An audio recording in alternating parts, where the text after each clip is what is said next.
Olá pessoal, tudo jóia? Então vamos para mais uma aula de biologia aqui com o professor Maurício. E hoje o nosso tema a ser abordado será a questão da reprodução, tá? Que é um meio em que os animais eles utilizam para perpetuar a sua espécie, tá? Lembrando que espécie, tá? São todos aqueles animais que cruzam entre si e deixam descendentes férteis, tá? Esse processo de reprodução nada mais é do que a perpetuação, a manutenção daquela espécie no meio adaptado, né? Lembrando também que para sobreviver no ambiente, esse animal, né, esse organismo tem que ter as condições necessárias para ali sobreviver, né? Então ele vai nascer, crescer, se reproduzir, chega ao fim do ciclo da sua vida e ele é eliminado ali do meio, né? Então vamos lá para o processo de reprodução. Quando nós falamos no processo de reprodução, nós vamos falar de dois tipos, tá? A reprodução assexuada, chamada também de agâmica, tá? E a reprodução sexuada, a chamada de agâmica, tá? A assexuada, nós vamos notar, tá, que esses indivíduos eles possuem um processo, tá, bem peculiar, e são vários os processos a qual eu vou explicar sobre cada um deles aí. Então, no primeiro aí, a gente tem a questão da divisão binária aqui, ó, que também é chamada em algumas literaturas como cisciparidade ou bipartição, tá? Justamente por esse processo se dá onde um organismo se transforma em dois, e esses dois são idênticos ao primeiro, tá? Logo aqui embaixo, vocês vão ver que quando nós tratamos essa questão da divisão binária, a gente vai ver que a divisão do organismo em dois, ó, aqui, ó, em dois, ocorre principalmente nas bactérias, protozoários, algas, plateumintos e poliquetas aqui. Tá? Como é que funciona basicamente? Nós temos aqui então a célula-mãe, né, representada aqui por uma bactéria. Antes que haja, né, o processo de divisão, nós vamos notar que primeiro o núcleo, o material genético desse animal, ele se duplica, tá? Igual na imagem aqui a seguir, ó.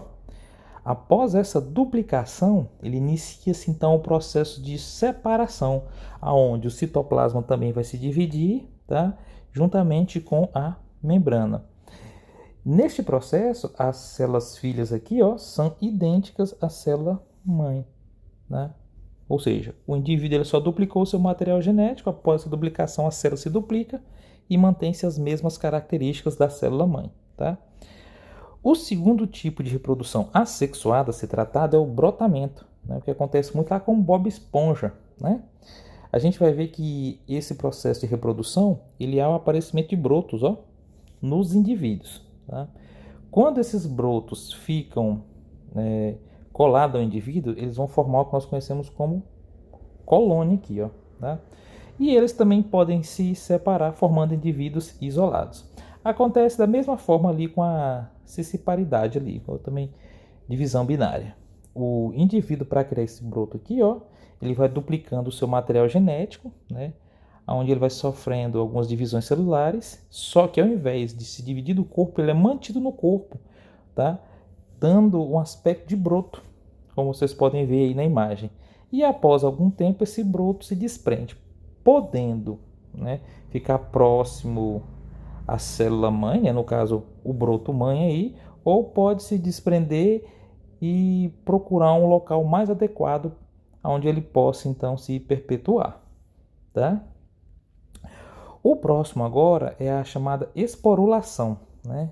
Alguns indivíduos, igual as bactérias, protozoários, fungos e algumas espécies de plantas, possuem essa capacidade aí, ó, tá? Que nada mais é a formação de esporos. Esporos são estruturas muito parecidas, tá, com sementes, olha só, né? Esses esporos, quando eles acham um determinado ambiente, né, um ambiente adequado para sobreviver, eles vão lá e germinam no caso das plantas e no caso dos animais, eles formam um novo organismo, tá?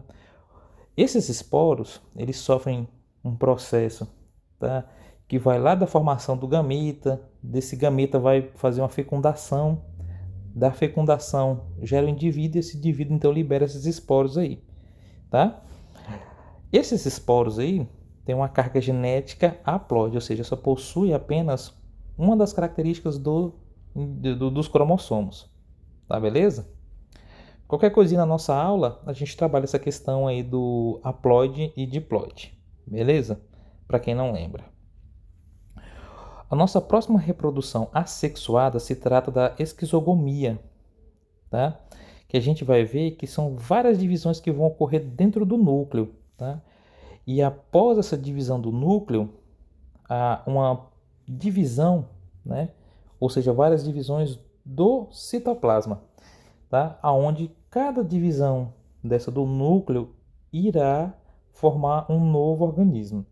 Nós vamos ver que esse processo ocorre num protozoário, tá? E é esse protozoário aqui, ó, da malária. Lembra que a gente trabalhou nas aulas passadas aí, tá?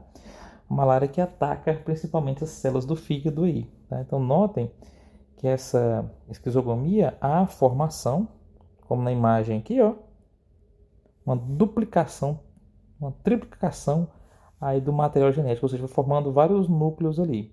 Cada núcleo desse, então, vai dar origem a um novo protozoário, ou seja, um novo organismo, tá? Mantendo a mesma carga genética aí, beleza?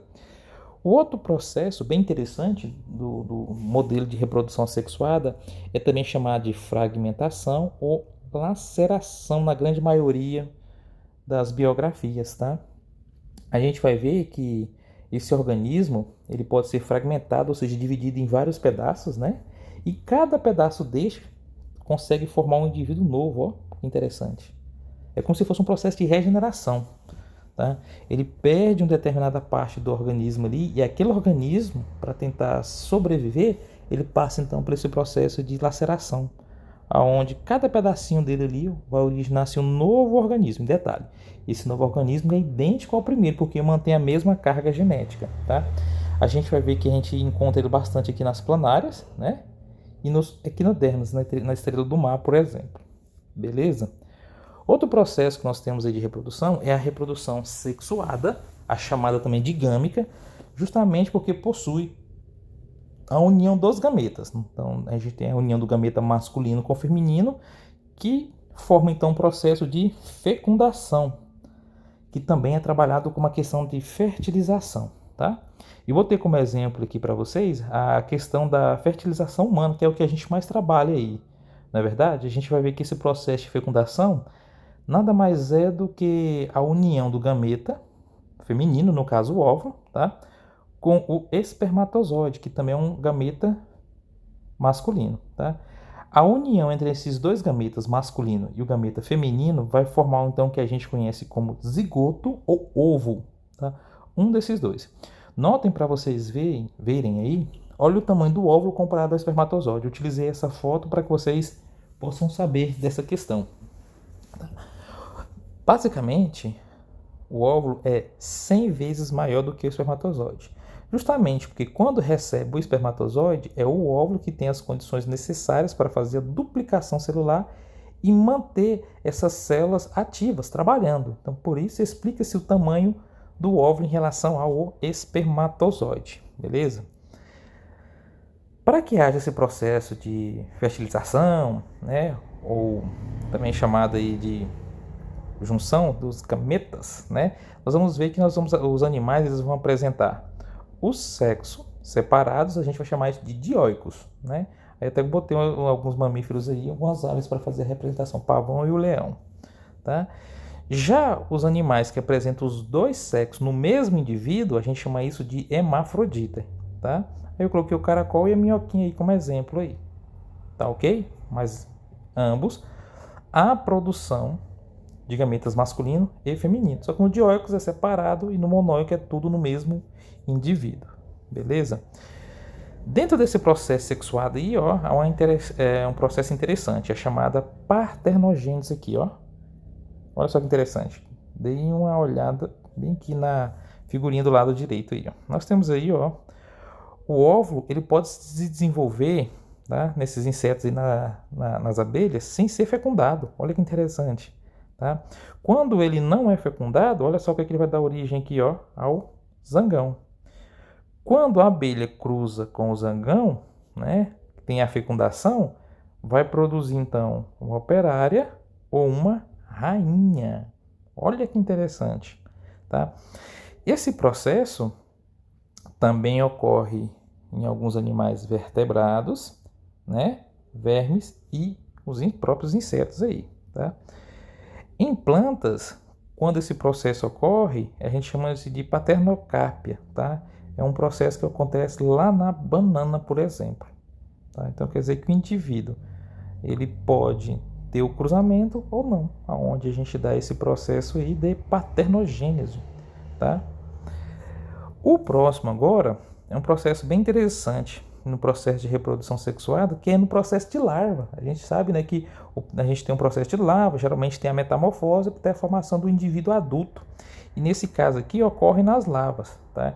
Então recebe-se dois processos, o nome de dois processos aí. A pedogênese, né, que a formação dos óvulos ainda no indivíduo em larva ainda, olha que interessante, tá?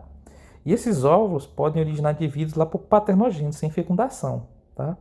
A gente vai ver que a gente vai encontrar esse processo em algumas espécies de insetos e os vermes aí, né? Já a neotomia, a gente vai ver que é a formação dos gametas por meiose. Meiose, para quem não lembra, é um processo de divisão celular, onde uma célula origina-se quatro, essas células são diferentes uma da outra, justamente para proporcionar um processo chamado de variabilidade genética, tá? E detalhe, ó, ainda no estágio de larva, tá? Nesse processo, os gametas são fecundados e vão dar origem aos chamados zigotos, lembra? Que a zigoto é a junção do óvulo com o espermatozoide e ocorre em uma espécie de anfíbio, tá? Principalmente nas salamandras. Olha que interessante. Outro processo interessante a ser notado nesse processo sexuada, que também é chamada de gâmica, não se esqueça disso, tá? É a formação de vários embriões a partir de um único zigoto. Isso é possível, né? Nós temos aqui, ó, que acontece nos seres humanos, onde origina-se os chamados gêmeos univitelinos, que é também chamado de idênticos ou verdadeiros. Para ser esses gêmeos idênticos, nós temos um único espermatozoide, um único óvulo, né? Fecunda-se, passa pelo zigoto, continua se dividindo e forma uma massa celular que irá se separar, né? E as duas massas celulares vão originar gêmeos idênticos, tá? Que são nutridos pela mesma placenta. Detalhe aqui ó, na figurinha, por favor. Já os gêmeos bivitelinos, que também são chamados de gêmeos falsos, tá? Notem que agora, olha, são dois óvulos e dois espermatozoides, ambos fecundados.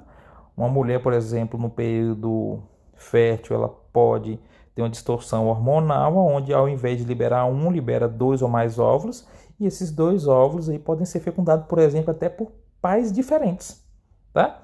Então, esses óvulos fecundados vão originar duas massas celulares e vão formar esses gêmeos aí. Notem que agora a placenta está separada aqui, ó, nos gêmeos bivitelinos, que também são chamados gêmeos falsos. Detalhe, gêmeos univitelinos, né, biologicamente são do mesmo sexo, mas há condições em que aparecem gêmeos de sexos diferentes, o menino e a menina. Já que nos bivitelinos, como são de óvulos diferentes, espermatozoides diferentes, podem ser menino ou menina, um pode ser branco, o outro pode ser negro, pode ser japonês e assim sucessivamente, tá? Lembrando aí.